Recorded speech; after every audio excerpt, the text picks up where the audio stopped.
بسم اللہ الرحمن الرحیم الحمد للہ والصلاة والسلام علی رسول اللہ وعلی آلہ وصحبہ ومن والاه اما بعد۔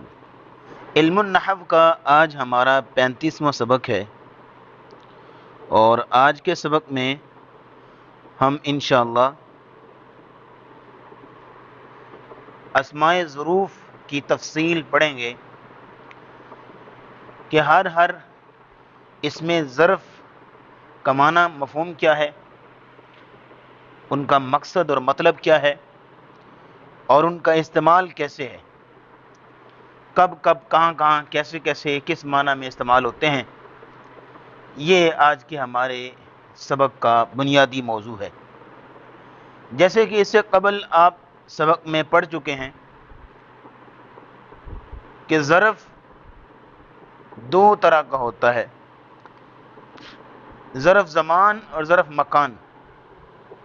اگر تو کسی کام کے کرنے کی جگہ، موقع، محل وقوع بتانا ہو تو پھر ظرف مکان کے الفاظ استعمال ہوتے ہیں کہ کہاں پہ یہ کام سر انجام دیا گیا، جگہ کون سی ہے، موقع محل کیا ہے، محل وقوع کیا ہے۔ اگر اس کام کے کرنے کا وقت بتانا ہو تو پھر ظرف زمان کے الفاظ استعمال ہوں گے۔ لیکن ہر ایک لفظ کے استعمال کا طریقہ مخصوص ہے، اور اس میں کچھ شرائط ہیں، ضوابط ہیں، قاعدے کلی اور اصول ہیں، وہ انشاءاللہ ابھی ون بائی ون کر کے آپ کے سامنے رکھتے ہیں۔ تو سب سے پہلے نوٹ کیجئے، ہم ظرف زمان کو لیتے ہیں۔ ظرف زمان کے ٹوٹل جو ہے وہ 12 حروف ہیں، الفاظ ہیں، اور ظرف مکان کے ٹوٹل 9 الفاظ ہیں۔ تو انشاءاللہ ایک ایک کر کے سیکھیے گا۔ پہلے بات کرتے ہیں ظرف زمان میں سے اذ کے اوپر۔ اذ کے متعلق آپ نے دو باتیں یاد رکھنی ہیں۔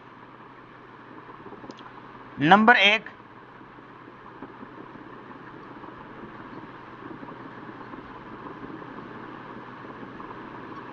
یہ ماضی کے لیے استعمال ہوتا ہے اگرچہ مستقبل میں داخل ہو۔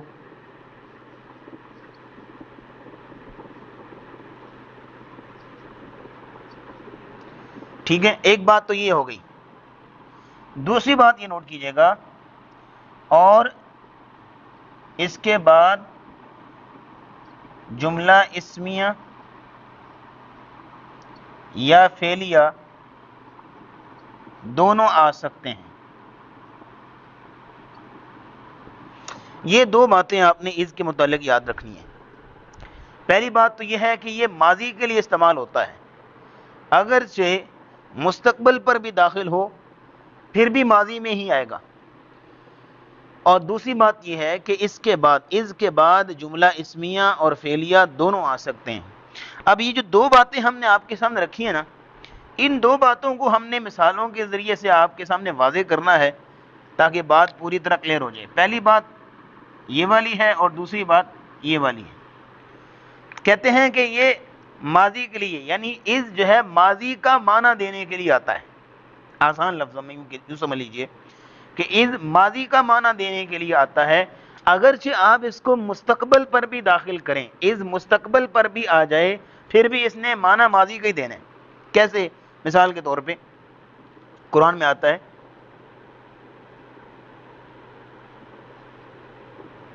سورہ بقرہ میں پہلے پارے میں، وَإِذْ يَرْفَعُ إِبْرَاهِيمُ الْقَوَاعِدَ مِنَ الْبَيْتِ وَإِسْمَاعِيلُ رَبَّنَا تَقَبَّلْ مِنَّا إِنَّكَ أَنْتَ السَّمِيعُ الْعَلِيمُ، پہلے پارے میں آپ نے پڑھا ہوا ہے۔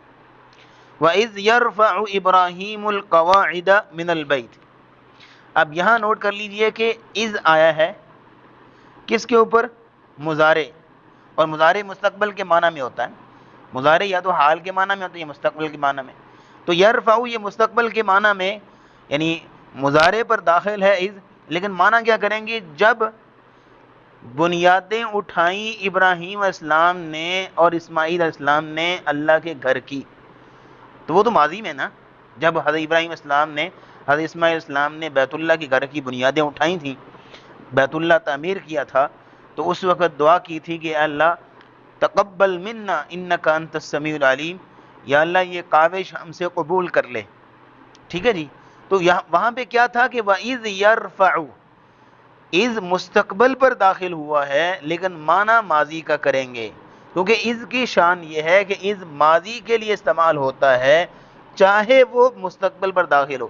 اگر ماضی پر آتا ہے، ماضی کا معنی دیتا ہے تو وہ تو کلیئر ہے، لیکن اگر مستقبل پر داخل ہو پھر بھی ماضی کا ہی معنی دے گا. دوسری بات یہاں نوٹ کیجئے گا، کہتے ہیں کہ اذ کے بعد جملہ اسمیہ اور جملہ فعلیہ دونوں آ سکتے ہیں.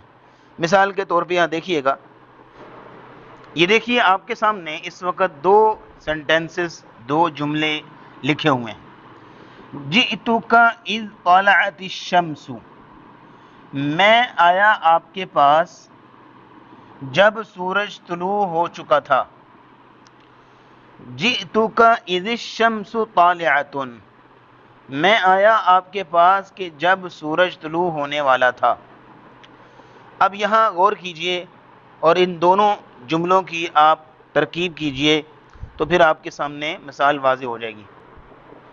پہلا جملہ دیکھیے، جئتک، یہ فعل، اس میں انا ضمیر فاعل اور یہ کاف ضمیر مفعول بہ. ٹھیک ہے. یہ جو اذ ہے یہ مضاف ہوگا جملے میں، طلعت فعل اور الشمس فاعل، فعل فاعل مل کر جملہ فعلیہ خبریہ.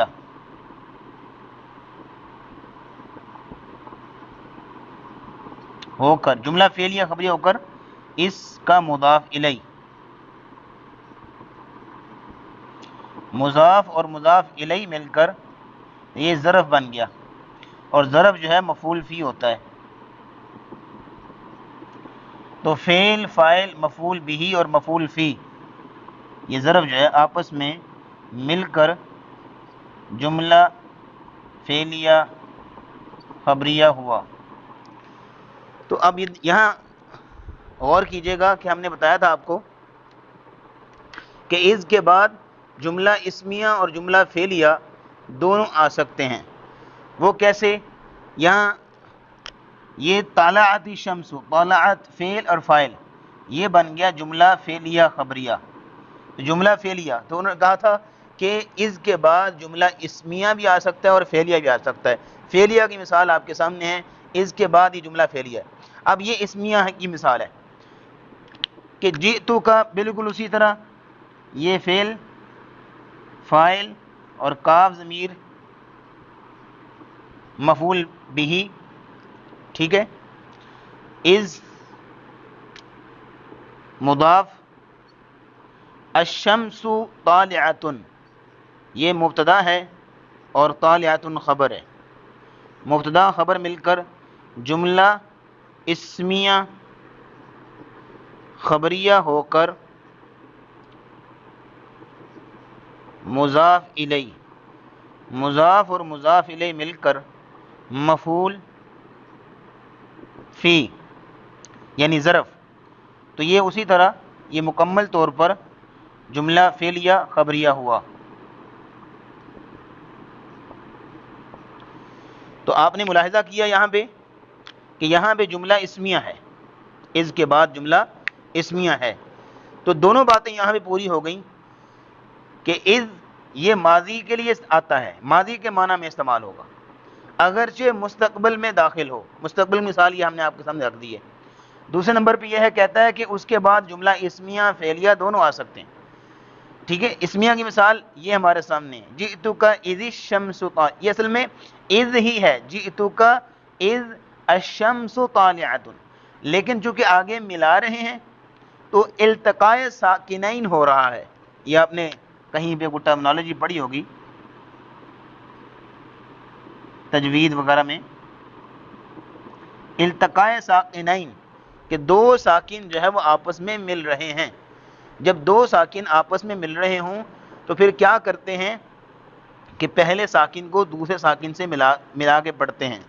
یہاں دو ساکن ہیں، ایک الف لام یہاں پہ ساکن ہے، دوسرا زال ساکن ہے، کیونکہ زال اصل میں از ہے نا، اصل میں از ہے، تو آگے ملانا ہے۔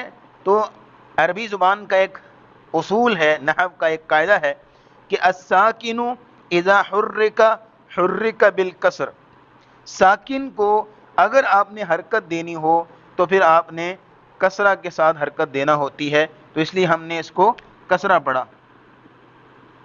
تو جئتک اذ الشمس طالعۃ، بہرحال الشمس طالعۃ یہ جملہ اسمیہ ہے، جملہ اسمیہ کی مثال ہے، اور یہ جملہ فعلیہ کی مثال ہے جو اذ کے بعد آیا ہے۔